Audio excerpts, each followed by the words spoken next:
Grüß dich und herzlich willkommen. Schön, dass du da bist. Ich freue mich, dass du mich in dieser sternenklaren Nacht wieder an meinem Lagerfeuer besuchst. Heute spreche ich mal ein bisschen über Kritik.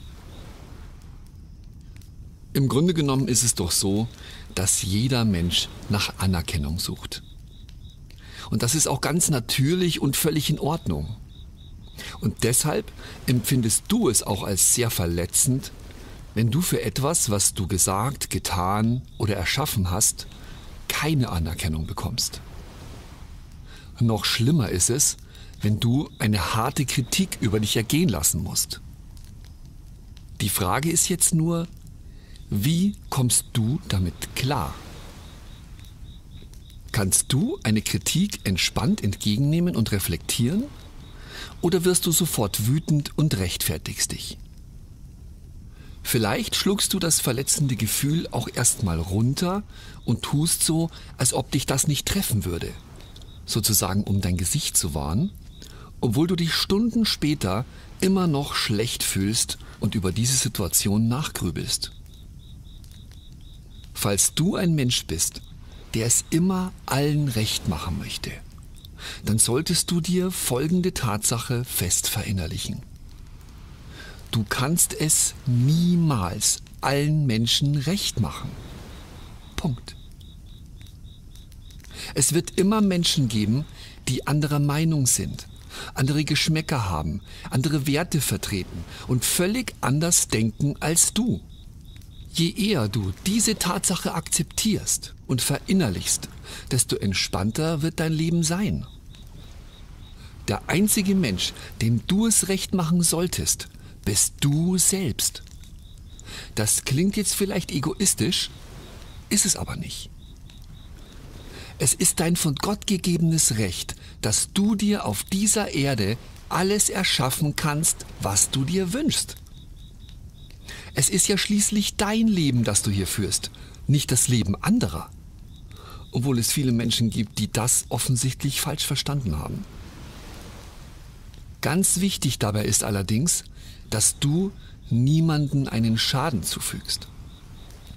Das bedeutet aber nicht, dass sich jemand mal beleidigt fühlen kann, wenn du Nein zu ihm gesagt hast. Folge in deinem Alltag immer deinem Bauchgefühl.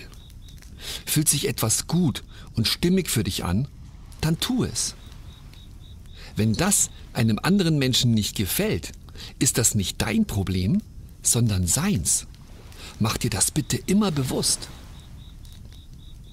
Wie oft gibt es Situationen, in denen es 2 oder mehr Parteien gibt und du, egal wie du dich entscheidest, es immer einer Partei nicht recht machen kannst? Das ist völlig in Ordnung und darf auch so sein. Das nennt sich Leben. Wichtig ist nur, dass du mit deinem Herzen entschieden hast und du voll und ganz hinter dieser Entscheidung stehst.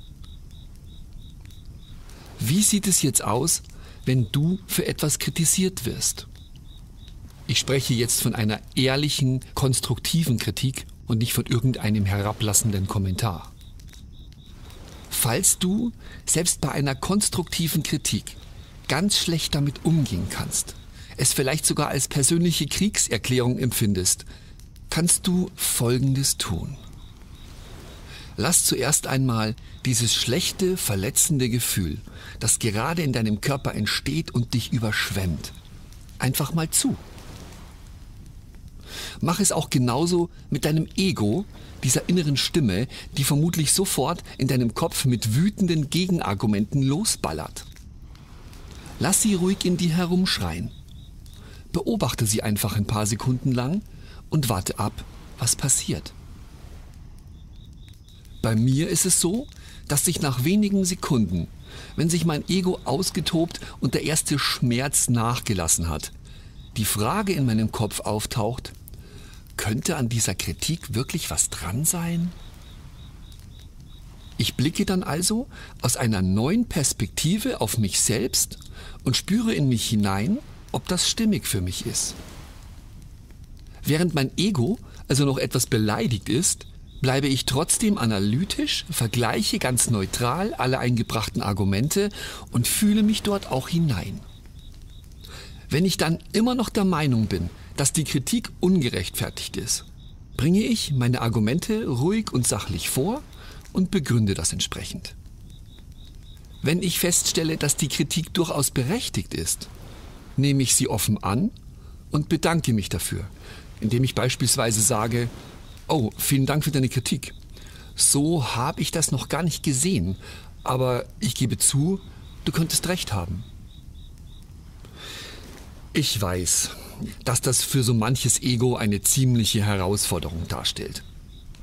An dieser Stelle zeigt sich nämlich, wie gut du dein Ego im Griff hast. Wenn dein Ego noch sehr dominant ist, wirst du vermutlich diese gerechtfertigte Kritik trotzdem ablehnen und deine Meinung lautstark verteidigen. Vielleicht wirst du später deine Meinung dann doch noch ändern, das bekommt dann aber niemand mehr mit. Solltest du ein besonders großes Ego haben, wirst du wahrscheinlich jegliche Kritik komplett abblocken, ohne weiter darüber nachzudenken. Ich habe mein Ego inzwischen sehr gut unter Kontrolle. Deshalb kann ich eine Kritik sehr gut annehmen. Es war allerdings ein ganz schönes Stück Selbstarbeit notwendig, bis ich soweit war. Das gebe ich zu. Weißt du eigentlich, dass eine ehrliche, konstruktive Kritik gut für dich ist? Sie bringt dich weiter, lässt dich wachsen und reifer werden. Du solltest so eine Kritik deshalb als Kompliment ansehen, denn sie ist auch ein Zeichen von Respekt und Wertschätzung dir gegenüber. Ist dir das bewusst? Versetz dich doch mal in die Lage des Kritikers. Wenn du jemanden magst und ihn wertschätzt, wirst du doch sicher auch eine ehrliche, konstruktive Kritik abgeben, statt einfach nur nichts zu sagen, ihm anzulügen oder einen dummen, herablassenden Kommentar abzulassen, oder? Ja, ich weiß, was du jetzt vermutlich denkst. Was ist, wenn dir beispielsweise ein Freund etwas total schräg und schief vorsingt, sich selbst aber für super talentiert hält, du es aber nicht übers Herz bringst, ihm die Wahrheit zu sagen? Das mag jetzt vielleicht hart klingen, aber glaubst du wirklich, dass deine Lüge ihm vor der schmerzhaften Erkenntnis bewahrt, dass er eben nicht singen kann? Was wäre, wenn er beflügelt von den Komplimenten seiner Freunde ist, sich daraufhin bei DSDS bewirbt und es irgendwie in die Vorrunde ins Fernsehen schafft?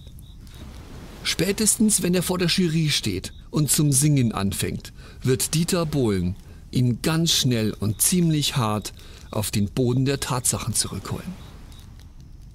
Was glaubst du jetzt, ist besser für ihn?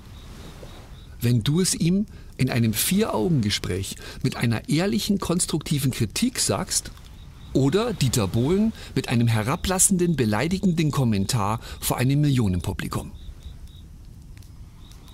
Wenn du einen Menschen liebst, ihn magst oder wertschätzt, dann sag ihm immer die Wahrheit. Sag es ihm mit Liebe und von Herzen. Dann wird er es auch verstehen. Und wenn er es nicht versteht, dann ist er es nicht wert, dein Freund zu sein. Vielen Dank, dass du wieder bei mir warst. Wenn es dir gefallen hat, dann freue ich mich auf ein Like oder einen netten Kommentar. Und vielleicht bist du das nächste Mal ja wieder dabei. Bis dahin wünsche ich dir von ganzem Herzen nur das Beste.